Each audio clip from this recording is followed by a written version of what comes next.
O destino não é o caminho dado a nós, mas é o caminho que damos a nós mesmos. Será que o destino seria isso mesmo? Megamente, um filme lançado em 2010 pela DreamWorks, tem como personagens principais da trama aqueles cujos nomes consistem em apresentar seus atributos físicos ou habilidades, apontando o vínculo direto de suas identidades com isso. Megamente é o cara azul com um cérebro brilhante, e Metro Man, o cara cuja beleza impecável só é superada pela sua força imbatível, sendo conhecido por ser o herói da cidade. Pode-se perceber as diferenças no caminho que cada um deles seguiu, à revelia de suas próprias vontades. Megamente, desde aquela idade, tiveram uma infância nada privilegiada. Ao entrar na Terra, caiu no quintal de uma família muito abastada, porém, o fim de sua trajetória até a porta deles foi interrompida pelo de outro bebê que o lançou para fora e forçara a aterrissar na prisão, onde foi criado e educado durante toda a sua vida. Ao passo que Metro Man encontrou seu pouso na casa dessa família bem afortunada de classe alta que lhe possibilitou as melhores condições possíveis. Megamente, a despeito de tudo aquilo que aprende na prisão, tenta ser diferente do que seu ambiente social tinha a dizer a respeito dele. Mas, diante de tantas negativas que outros ambientes sociais lhe davam, dizendo que ele nunca seria bom o suficiente ou diferente daquilo que era, um criminoso, em um momento de realização ele então entende que, como nunca conseguiria ser o cara bom, ele deveria logo ser mau. E se fosse para ser mau, ele seria o cara mais mau de todos. Megamente, como seu próprio nome diz, possui uma inteligência fenomenal, tem habilidades inventivas e lógica que superam quaisquer outras vistas em sociedade, mas nunca consegue derrotar Metro Man completamente. Em meio a corriqueiras e cotidianas cenas públicas de enfrentamento, que como o próprio nome diz, passa a simbolizar uma encenação teatral de vilão e mocinho, bem caricato das peças teatrais, em uma delas, Megamente acaba por descobrir uma suposta fraqueza de Metro Man, o cobre, e consegue, enfim, dar cabo à sua vida. A partir desse momento, passa a viver sem escrúpulos, roubando bancos, depredando espaços, exercendo tudo aquilo que suas próprias vontades sempre o impeliram a fazer.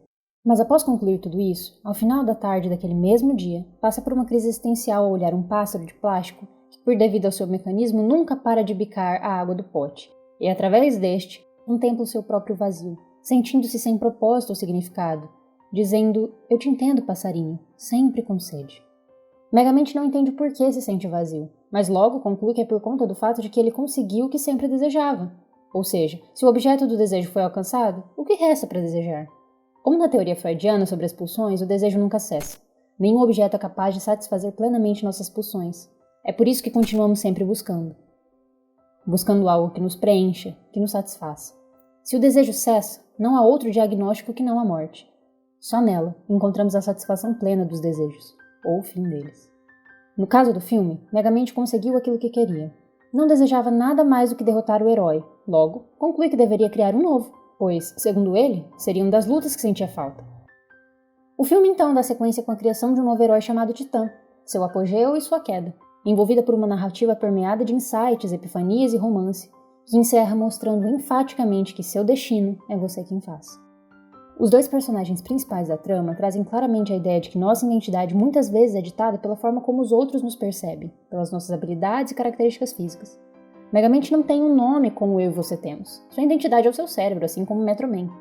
Para além de reducionismos identitários que tentam explicar quem somos com base em apenas um aspecto, sabemos que os seres humanos são unidades psicossomáticas. Somos constituídos e influenciados por várias esferas, dentre elas o meio social e cultural, pela biologia, pela forma como nos relacionamos, pelos grupos que pertencemos, pelas atividades que exercemos, mas, acima de tudo, o que rege e dita nossa identidade é sermos filhos de Deus, criados à sua imagem.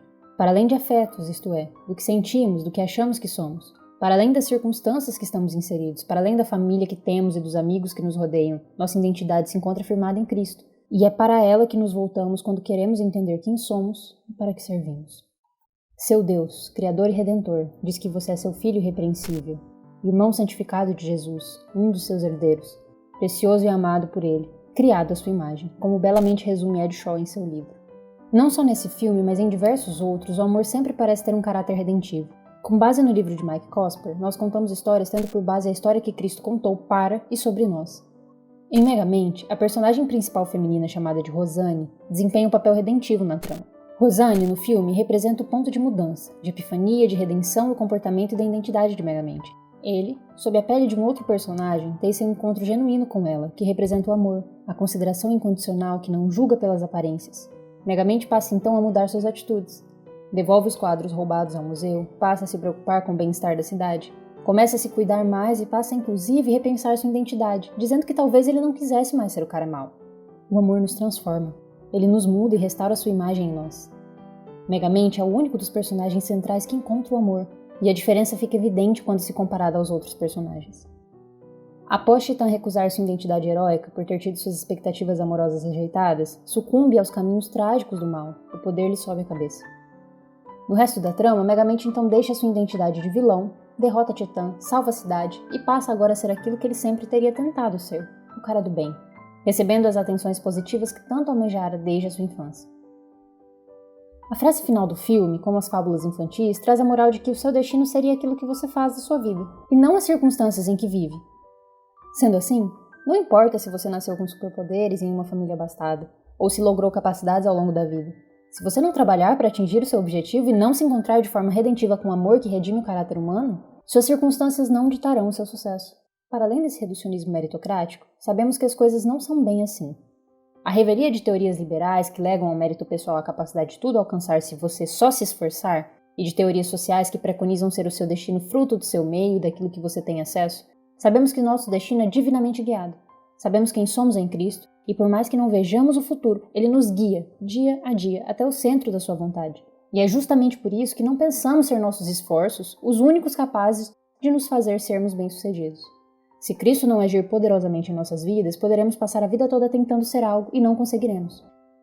Mas é preciso se atentar à fina linha que separa a consciência dessa verdade de uma negligência para com as atividades humanas.